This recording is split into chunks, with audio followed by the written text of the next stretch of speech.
Union Arena, every deck in JJK Volume 2. So since we'll be going over a lot of updated deck lists from Volume 1, we won't be going over each deck card by card. So let me know in the comments if you want a more detailed guide of any deck. So the first deck that I'll be looking at is of course the Blue Sukuna deck. So if you notice, a lot of the cards are cards from Volume 1, which tells you that the Volume 1 deck was already pretty strong on its own. But we have a few new additions and we'll be going over those two new additions to the deck. So the first addition to the deck is the 3-cost 1 action point Yuji that says if you have Sukuna's finger in your sideline, this character gains 1 energy generation, and of course this is a color trigger with 3500 BP. This is very similar to the old color trigger, which was 3-cost 2 action point Yuji that effectively bounced the card if you had a Sukuna's finger in your sideline. But the biggest difference versus the old one is that the new one only costs 1 action point. This may seem like a very small difference, but it means a world of difference when you're trying to gain that edge over your opponent in the mid to late game by playing an extra card that you wouldn't otherwise with the old Yuji. So definitely a great addition to the deck because of its overall flexibility while maintaining pretty much the same effect in most situations. The next new card is the 1-cost 1 action point Kento Nanami that says when sideline, you may place the top card of your deck into your sideline. If you do, choose up to 1 character on your field. It gains 1000 BP until the end of the turn. It has an active trigger with 2000 BP. So just looking by this, it doesn't seem like a very powerful card, but it does a lot of small things that really helps anchor your deck in the early game. So not only does it have an active trigger, which definitely can bail you out in some situations, the when sideline ability is actually pretty strong if you're able to mill a Sukuna's finger. And if you have a 4000 BP character on your field, you can effectively block an opposing 4000 BP character, which is nothing to scoff at. And it solves one of the main weaknesses in the original Blue Sukuna deck, which was that it didn't really have any 1-drops outside of the fingers, which weren't 1-drops that you can play on the field. So by having a full set of 1-drops, you effectively are able to play a much smoother curve to really help you get out of the early game into a smooth mid to late game. The next deck is the Nanami version of the deck.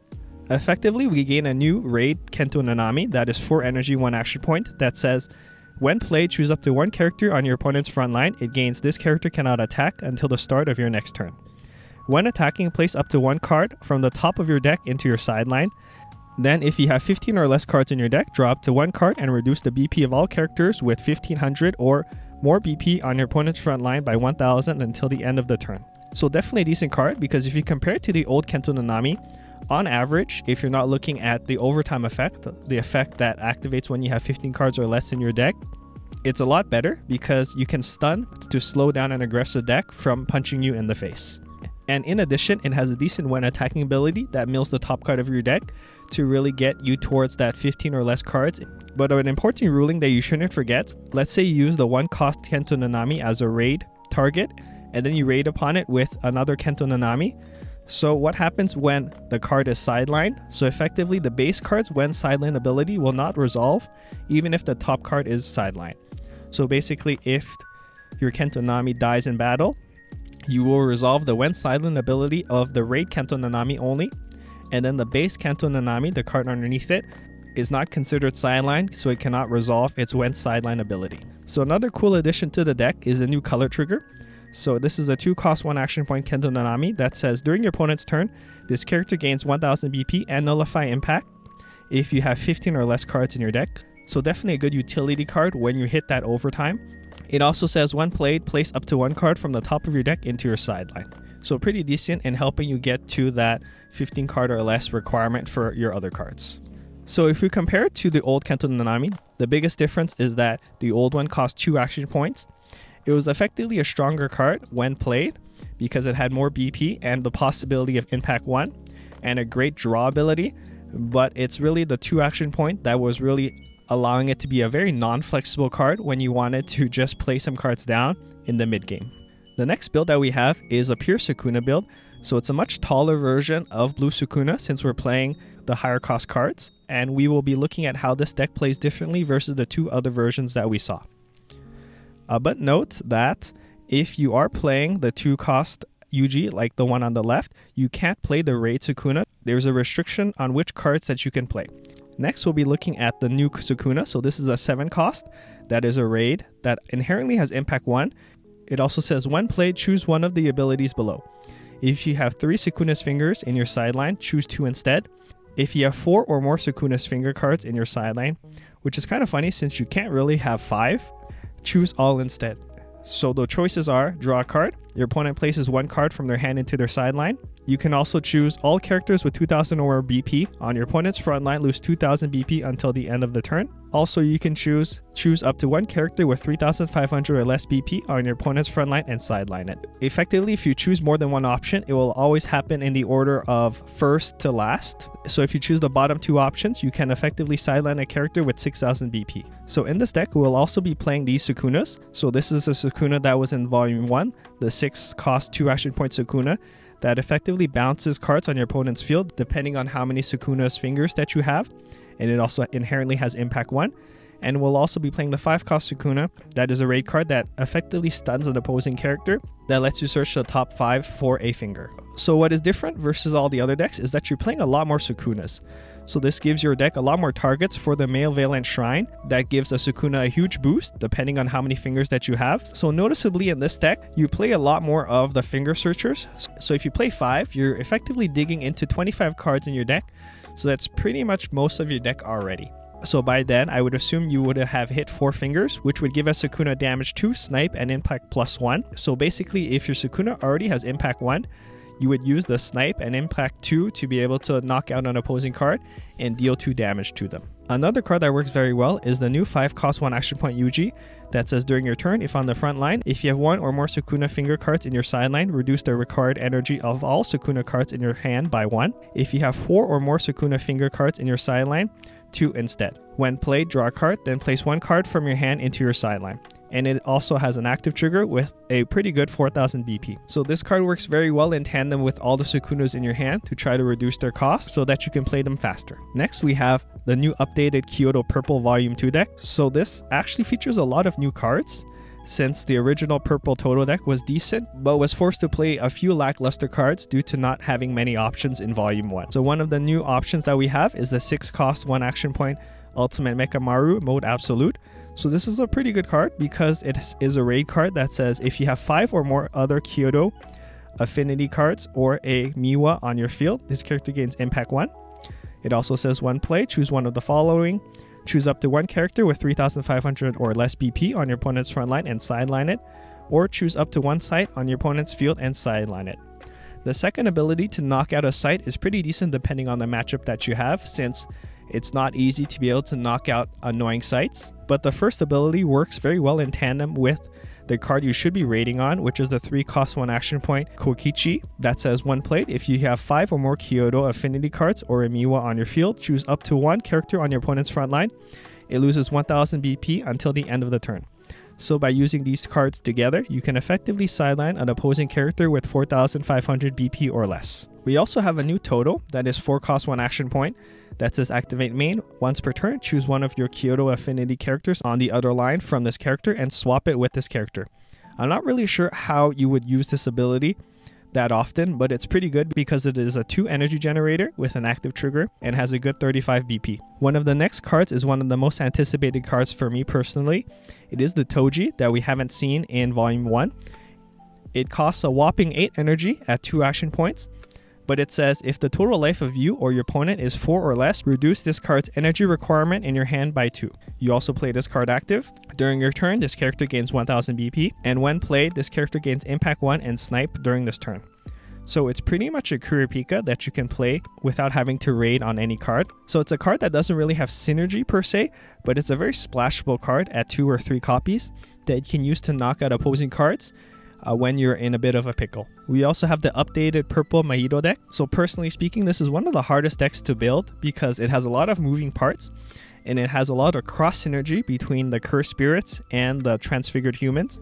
So definitely, if you have a better idea of how to build this deck, go for it. But this is just kind of how I see all the pieces of the puzzle fit together. If you forgot how this deck played in Volume 1, one of the main goals was to play the 3 cost self-embodiment of perfection onto the field, which basically allows you to have up to 6 attacks in 1 turn. So what you would do is that you would attack with 1 character other than Mahito, and then you would use your Mahito to attack. And in doing so, you would sideline the character that had already attacked to play a transfigured human set active onto your field.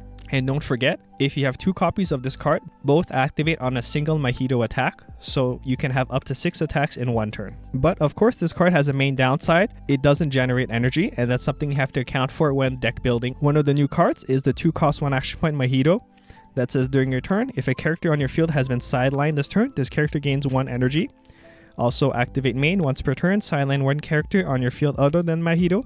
If you do, choose up to 1 character on your field with Cursed Spirit or Transfigured Human Affinity. It gains 1000 BP until the end of the turn. So I would assume the main point of this card is to gain that 1 extra energy and to be an extra name to be able to raid on. But definitely a bit of flexibility in case you need to pump one of your cards by 1000 BP. So one of the core principles of this deck is to play Transfigured Humans. We only have 8 in the deck since we didn't gain anything new in Volume 2. So just as a reminder, one of the main targets that you want to hit is the Junpei, because when he gets sidelined, if you have a Mahito on your field, you get to play his Transfigured Human version, the Abomination, onto the field, rested. So in doing so, you don't lose any tempo when sidelining your own cards. The new card that we get is the 5-cost 1 action point Mahito that says raid. When played, you may sideline 2 characters on your field other than Mahito. You cannot sideline characters with the same card name with this ability. If you sideline 2 characters with this ability, draw 2 cards and choose up to 1 character on your opponent's front line. It loses 4000 BP until the end of the turn. So definitely a very good card if you have the right setup, because the original Mahito deck didn't have that great of a removal because you had to combo a lot of cards to be able to sideline an opposing character with 4000 BP. So just a clarification on the ruling, the order of the effects will activate in this order. You would activate Mahito's entire ability, then you would activate your own when sideline abilities of the cards that you sideline, and only after then would your opponent activate their when sideline abilities that happen after you've sidelined their card. So for the 3-cost 1 action point Mahito, the order of which the effects activate is that you sideline one of your characters other than Mahito, and then it is optional to mill 3, but then if you had sidelined that character, you play up to 1 Transfigured Human onto your field, active. After then, you resolve any when sideline abilities of your characters. The next deck is the new color, red. So this is the red Sorcerer deck. So we will be going over this deck more in detail because it features all new cards. So the featured card of this deck is the 4-cost 1 action point Yuji that says when attacking once per turn, if you have 3 or more other Sorcerer affinity cards on your field, choose one of the following. This character gains impact 1 until the end of the turn, or you can choose to reduce this character's BP by 2000 until the end of the turn. If you do, switch it active. So it basically means that you can either have an attack at 4000 BP with impact 1, or you can have 2 attacks at 2000 BP each. But this Yuji combos very well with the new special, that is the 4-cost 2 action point Black Flash, that says if Yuji is on your field, reduce this card's AP cost by 1 while in your hand. Choose up to 1 character with 5000 or less BP on your opponent's front line and sideline it. Then if there are 2 or more characters with 4000 or more BP on your opponent's front line, choose up to 1 Sorcerer Affinity card with 4000 or more BP on your field. It gains 2000 BP until the end of the turn. So the ideal situation is that you're able to sideline an opposing character and you have a Yuji on your field that you can target with the Black Flash. So you can basically give your raid Yuji 6000 BP or impact 1, or 2 attacks at 4000 BP each. The support cards of this new color are the 3-cost Megumi that says activate main if on the front line once per turn, choose 1 other Sorcerer Affinity card on your field. It gains 500 BP until the end of the turn. If there are 2 or more characters with 4000 or more BP on your opponent's front line, 1500 instead. In addition, we have the 1-cost Nobara that has a very similar ability that is a when played. So in the ideal situation, you can effectively give your Yuji a double attack with 5000 BP each. We also get a new raid Nobara that is 4-cost 1 action point. It says when played, draw a card, which is always good. Then place 1 card from your hand into your sideline.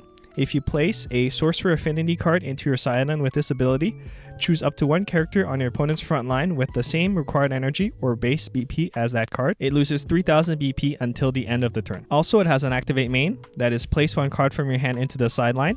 Once per turn, choose 1 Sorcerer Affinity card on your field. It gains 500 BP until the end of the turn. So definitely a great utility card that allows you to knock out some smaller cards. Another new card is the 4-cost 1 action point Gojo. So this is a non-raid card that inherently has impact 1 and has 5000 BP.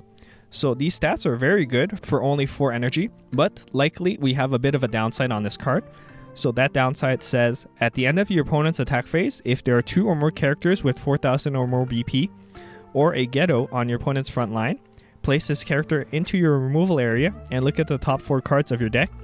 Reveal up to 2 Sorcerer affinity cards other than Gojo among them and add them to your hand. Place the remaining cards on the bottom of your deck in any order. So even though this is a mostly negative effect, you still get 2 cards out of it and likely are able to block an opposing 4000 BP character. So you would have gotten at least some value out of playing the Gojo, but it is still pretty funny that a 2-cost Geto can effectively remove a 5000 BP on your field. So one thing of note is that there's a new card in the set, the 5-cost 1 action point Mini Mekamaru, that says a deck can only have up to 3 copies of this card. So in my mind, if the game designers are limiting you on how many copies you can play of a card, I think that this card has to be at least decent. It also says if you have a Gojo in your removal area, reduce this card's required energy by 3 while in your hand. So it effectively costs only 2 energy. And most importantly, you draw a card, always good, and play up to 2 red cards with 3 or less required energy, 1 AP cost, and Sorcerer affinity from your hand set to resting onto your field. It's these 2 effects together that really help the card shine. So in comparison to other cards, usually for 1 AP you would just draw 2 cards, which from my perspective is not good. You also have cards that at the cost of 1 AP will play an additional card, but you are gaining tempo but losing card advantage. This card does both. You gain card advantage and gain tempo. It's pretty much an AP restand card that draws for itself. So I would definitely think that this is a good card to at least try in this deck. So for the next deck, we'll be featuring the Cursed Red deck. It features both the Cursed Womb cards and the Cursed Spirit cards to form powerful synergies together. The first card we'll be looking at is the 5-cost Sukuna Geto that says activate main once per turn. Place up to 2 red Cursed Spirit affinity cards without raid and with different card names from your sideline into your removal area. This character gains all activate main abilities on the cards placed into the removal area by this ability until the end of this turn. So definitely a powerful card since it allows you to use your sideline as a toolbox. But note that this card is a non-raid card, so when played, it will come in rested. These are the cards that you will effectively copy the abilities of from the sideline. The first being the 5-cost Mahito that says activate main. If on the front line once per turn, you can only activate this ability if you have 5 or more energy generation. Choose one of the following.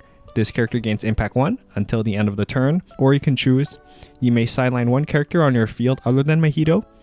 If you do, draw 2 cards, then place 1 card from your hand into your sideline. We also have the 4-cost 1 action point Jogo that has a very similar ability. So if you fulfill the same requirements, you can choose one of the following. This character gains damage 2 until the end of the turn. Or you can choose this character gains when attacking. You may place 2 cards from your hand into your sideline. If you do, choose up to 1 character with 2000 or less BP on your opponent's front line and sideline it until the end of the turn. We also have 2 other Cursed Spirit cards, like the 0-cost Dagon, that also has the same requirements, and his ability says you may place 1 card from your hand into your sideline. If you do, switch this character to active. We also have a 3-cost Nanami. For the same requirements, we have the option to choose one of the following. This character gains 1000 BP until the end of the turn. Or you can choose this character gains 1000 BP during your opponent's next turn. So overall, you have a lot of abilities to choose from, but the best abilities to copy would either be the impact 1, the damage 2, or the ability to switch it to active by discarding 1 card. So the next synergy in this deck are the Cursed Womb cards. The first one being the Chozo, that is 4 energy, 1 action point, that says when played, draw a card. Play up to 1 Esso or Kechizu card from your hand set to resting onto your field. Also activate main if on the front line once per turn. If Esso or Kechizu are on the same line, all Esso and Kechizu cards on your field gain 500 BP until the end of your turn. So the cards that it has synergy with are evidently the Esso that says when attacking, if Chozo and Kechizu are on the same line, draw a card. Place 1 card from your hand into your sideline and give this character 500 BP until the end of the turn. So when you use its effect, it will go up to 4000 BP. And then we have our 2-cost 1 action point Kechizu that says when attacking, if Chozo and Esso are on the same line, draw a card, place 1 card from your hand into your sideline, and give this character 500 BP until the end of this turn. So effectively, it goes up to 3500 BP. So altogether, if you use all of them together, the Esso goes up to 4500 BP and Kechizu goes up to 4000 BP. So definitely, if you have all the 3 brothers on the field, they definitely have great synergy with each other and can definitely pack a punch. Notably, the special card of this deck is actually pretty decent. It is 5-cost 2 action point Prison Realm that says if you have a combined total of 2 or more Cursed Spirit or Cursed Womb cards on your front line, or Suguru Geto is on your front line, reduce this card's AP cost by 1 while in your hand, so going down to 1 action point only.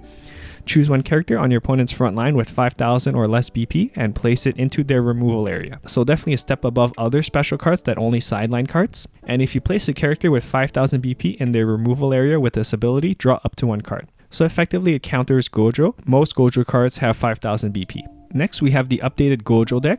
So definitely in Volume 1, we had a few Gojo cards, but they weren't enough to build a solid deck. So now with the release of the hidden inventory cards, we have a lot more cards to build a Gojo deck with. So we'll be going over these cards. First up, we have our new 5-cost 1 action point Gojo that says during your turn, if on the front line, if Suguru Geto is on the same line or Riko is on your field or in your sideline, this character gains 1000 BP and impact 1. Also when played, look at the top 3 cards of your deck. Reveal up to 1 Curse Technique blue, Curse Technique red, or hollow purple card among them and add it to your hand. Place the remaining cards on the bottom of your deck in any order. If you added a card to your hand, place 1 card from your hand into your sideline. So this is actually pretty good because it allows you to search for the special of your deck, which is hollow purple, but also one of the new cards, which is the Curse Technique Lapse Blue. It's definitely a pretty strong card on its own because it says you can only use 1 Curse Technique Lapse Blue card per turn. Choose one character with 1 or less energy generation on your opponent's energy line and move it to their front line. If none of your opponent's characters were placed into their removal area due to this move, draw a card. So I'd say definitely a great card to play as a one-off in your deck, to give you more options to manipulate your opponent's energy line. Other new cards that we have are the 4-cost 1 action point Gojo that says during your turn, if on the front line, if Suguru Geto is on the same line, this character gains damage 2. It also says when sideline, look at the top 3 cards of your deck, reveal up to 1 Gojo, Shoko, or Geto card among them and add it to your hand. Place the remaining cards on the bottom of your deck in any order. If you added a card to your hand, place 1 card from your hand into your sideline. We also have the 5-cost 1 action point Geto that says during your turn, if on the front line, if Gojo is on the same line, this character and all Gojo characters on your front line gain 500 BP. Also activate main, place 1 card from your hand into your sideline. Once per turn, this character generates energy even if it's on the front line until the end of the turn. So definitely cards that synergize well with each other to be able to boost their BP and gain additional effects. So one of the cards that is from the Gang of 3, the Riko, is actually not that good because it is a 3-cost 1 action point card that reads, if on the energy line at the end of your attack phase and your opponent's attack phase, if neither Gojo nor Geto are on your front line, move this character onto your front line. So effectively, she really exposes herself to no longer provide that double energy that you really need to get to your high cost cards. But you can definitely try her because the other ability is actually pretty decent that says activate main. If on the energy line, switch to resting, place 1 card from your hand into your sideline. Once per turn, choose 1 Gojo or Geto on your field with 5 or less recard energy and switch it to active.